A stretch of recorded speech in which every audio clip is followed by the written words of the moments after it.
He came home early that afternoon expecting to surprise his wife with her favorite flowers. Instead, before he even opened the front door, he heard his mother's voice from inside. "You should be ashamed of yourself. Look at you. You barely contribute to this family, and yet you live here like a queen." Then came a quiet sob. He froze. It was his wife. He had always believed his mother was tough but loving. He never imagined she could speak to his wife this way. But what he heard next made him question everything he thought he knew about the woman who raised him. Before we begin, subscribe to Kindness Library, like this video, and tell us in the comments what you would have done if you were in his place. Sometimes, one act of kindness can reveal a truth hidden for years. Daniel quietly stepped inside. His mother, Margaret, stood in the kitchen with her arms crossed. His wife, Emily, stood near the sink, wiping tears from her face. "You married my son," Margaret continued. "You should be grateful for everything he gives you." Daniel felt anger rising inside him. "Mom." Margaret turned around. Her face changed instantly. "Daniel? You're home early." He looked at Emily. She lowered her eyes. "How long has this been happening?" Margaret sighed. "You don't understand. I was only trying to teach her responsibility." Daniel shook his head. "No. I heard what you said." Emily quietly walked toward the hallway. "Daniel, please. Don't make this worse." He followed her. "Emily, why didn't you tell me?" She wiped her eyes. "Because she's your mother. I didn't want to make you choose between us." Those words hit him harder than anything else. For months, Daniel had noticed little changes. Emily stopped joining family dinners. She became quieter. She apologized for everything, even things she had not done wrong. He had blamed stress. He had blamed work. He had never thought to ask if someone was hurting her.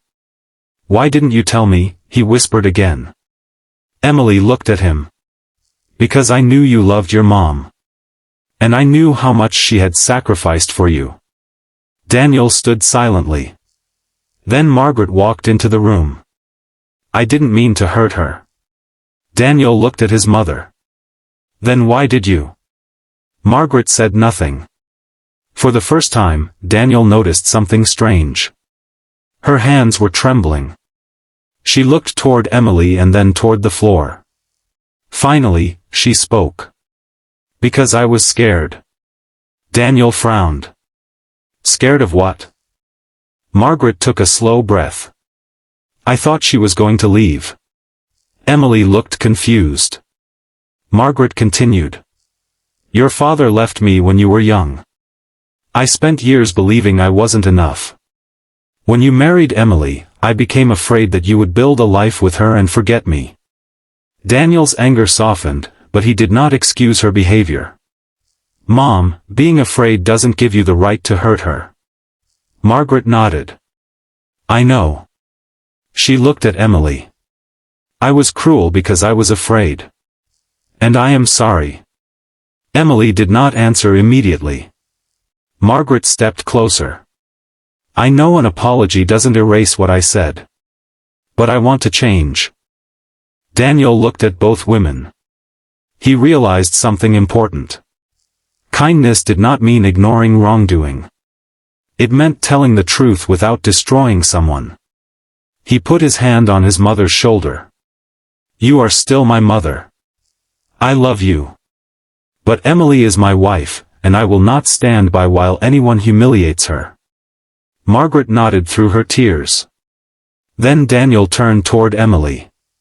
"And I'm sorry too." Emily looked surprised. "I should have noticed. I should have asked. I should have protected the person I promised to stand beside." Emily finally reached for his hand. "I don't need you to fight everyone for me," she said. "I just need to know you see me." "I do now," Daniel replied. The next few weeks were uncomfortable. There were no instant miracles. Margaret had to earn back Emily's trust. She started with small things. She apologized without making excuses. She stopped criticizing Emily's cooking. She stopped commenting on her clothes. She started asking instead of assuming. One Saturday morning, Emily found Margaret standing in the kitchen holding a recipe book. "I thought we could make breakfast together," Margaret said. Emily smiled slightly. "Okay." It was a small moment, but it meant everything. Months later, Daniel came home from work and found his mother and wife laughing together at the kitchen table. He stood in the doorway for a moment, remembering the day he had first heard Emily crying. He realized how easily a family can break when people choose pride over kindness. But he also learned something else.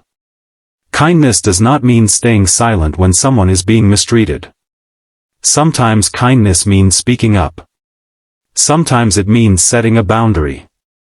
Sometimes it means giving someone a chance to change after they sincerely admit they were wrong.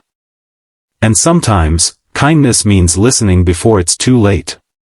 Daniel never forgot what happened that afternoon. Neither did Emily. And neither did Margaret. Because one painful conversation changed their family forever.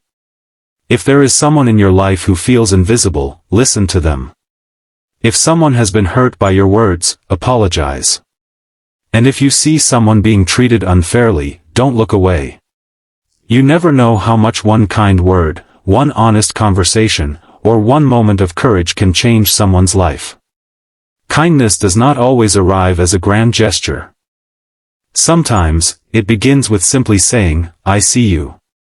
I hear you. And you deserve to be treated with respect."